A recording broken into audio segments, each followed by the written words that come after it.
Con lắp một cái đường hầm nữa đi. Lắp đèn điện đi. Mẹ cho con mấy cái cây nữa này.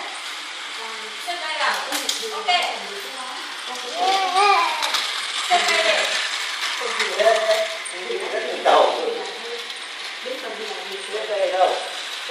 Không phải trên vậy. Anh đánh làm.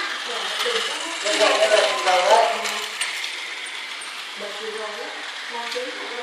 Lắp cây đi, con lắp cây vào đi chứ. Đây cơ mà. Làm lên dốc nó lệch đấy.